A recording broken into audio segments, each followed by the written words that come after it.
Hello, this is my Intel Arc review after 5 months, and I will not be returning it. In fact, I'd say it is one of the best GPUs I've had since the RX 580.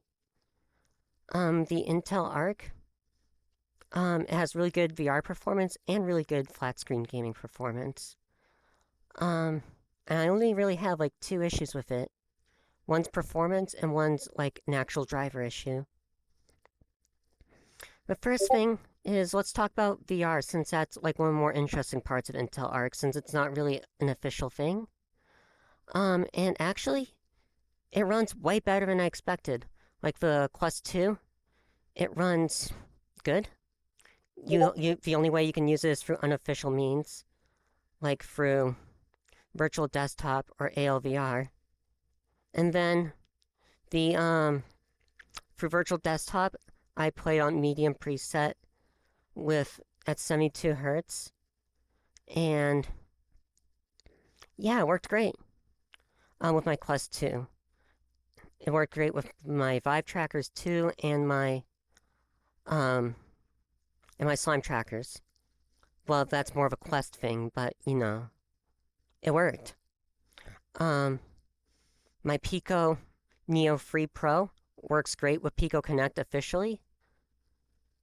I'm using it right now with a face tracker, a Project Babel face tracker I built, and I'm using it with full body tracking, using the Pico trackers. And yeah, it's working really well. PSVR 2 also works great wired if you want like a wired PC headset. It works really well. The only thing is I can't use 120 hertz mode when I'm playing games that aren't VR chat, which is it's fine. Um, yeah, PSVR 2 works great officially too. Probably because it has DisplayPort 1.4 and like it's a modern GPU, so it works great. Whereas it doesn't even work on my GTX 1070.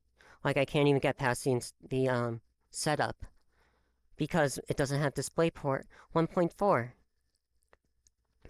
The only VR issue I have is with Minecraft VR. It doesn't support OpenGL over VR. Like it's an Intel driver issue. So yeah. And then the game performance. Silent Hill 2 runs really well. I get over 60 FPS without any upscaling and on Ultra and the Lumen on. To be fair, I only played the first part of the game because I got bored partway through, but worked great. And even then, if you are on, say, a lower end art card like the A580, you can use DirectX 11 mode and force it. Well, you can force it to use DirectX 11 mode and then use DXVK to get even better performance, which I found works even better than DirectX 12, but I wanted the fancy features. Dragon Ball Sparkling Zero worked great, no issues there. I was even able to play with DXVK. And also, um, Robocop, that worked good too. Unreal Engine 5 game, and I was able to play it with XCSS on ultra quality. I don't remember what settings, I think it was high settings, which is still pretty good for an ARC, on an Unreal Engine 5 game. Fortnite also worked great. Um, I used Ultra Performance XCSS, and yeah, I got 120 FPS with it on the lowest settings. What else? The only other issue I have is with Flux Stable Diffusion. It is really slow. Like, it took a multiple minutes to do a 4-step image. But I think that's only like a Flux issue, and even then I think it's more of an issue with like the A770 being a low end card. Like yes, it has 16 gigabytes, but it's more on par with like 3070 at best. So, yeah. Um, like the only person I know that gets good performance on Flux has a 4090, so I wouldn't put it past it being like an issue with my just Arc being lower end in general. Next thing, it works really good with SDXL and SD 1.5, whereas I had a pain in the ass time setting it up with AMD cards. It just worked on Intel Arc once I installed the One API stuff.